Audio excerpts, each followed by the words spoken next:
Good morning, नमस्कार, नमस्ते, के छ खबर? यो चाहिँ कार्तिक 9 गतेको भिडियो हो। हामीले खलो बनाएका थियौँ अनि त्यसपछि हाम्रो गाउँतिर चाहिँ यति बेला धान काट्ने अनि धान झार्ने समय चलिरहेको छ। त्यसको लागि खलो चाहियो। खलो ताछेर लिपेर हिजो अनि त्यसपछि अरू बेला चाहिँ भिडियो बनाउन पाएन, नानी हेर्दै गर्दै थिएँ अनि पर धानबारीमा राखिदिएर अनि त्यसपछि लिप्न थालेको।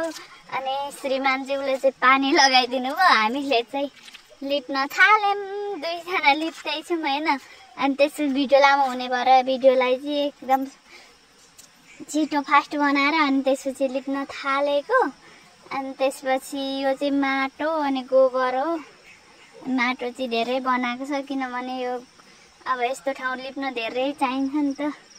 अनि त्यसपछि लामो भिडियो पनि बनाउनु लास्टमा श्रीमानज्यूलाई लामो पनि बनाइदिनु भनेपछि अनि सकिने बेलाको भिडियो यो चाहिँ। अनि त्यसपछि मान्छे नि देखिएन सक्यो यो भिडियोमा चाहिँ।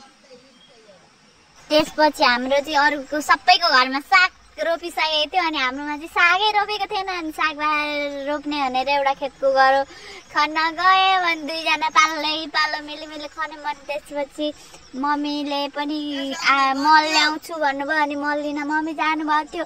हामी दुईजना पालो खन्दै थियौँ यति बेला चाहिँ। अनि त्यसपछि एकजना चाहिँ खन्ने, एकजना डल्ला फुटाउने, फेरि एकजना खन्ने डल्ला फुटाउने गर्दै गऱ्यौँ। भिडियो हुने भयो किनभने बाजो खेत खन्दाखेरि। अनि त्यसपछि मम्मी पनि आउनुभयो अनि हामी सबैजना मिलेर मम्मी लिएर दुईजनाले खन्नुभयो। यति बेला चाहिँ म सागको बिरुवा र सागको दल लिन घर आएको थिएँ अनि दुईजना खन्दै हुनुहुँदो रहेछ।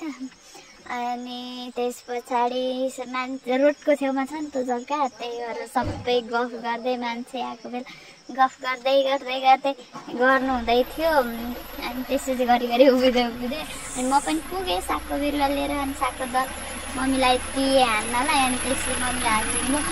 अनि त्यस पछाडि फेरि खन्नुभयो मम्मीहरूले अनि मैले चाहिँ रोप्न थालेँ। म चाहिँ अघिदेखि रोप्दैछु अनि मम्मी पनि अब सागको बिरुवा लिएर रोप्न थाल्नुभयो।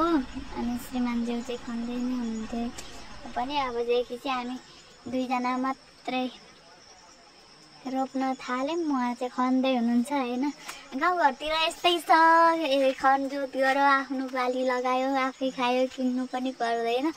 अनि आफ्नै घरको अनि गाडी पनि गयो, काठमाडौँबाट देव बस पनि आइसक्यो।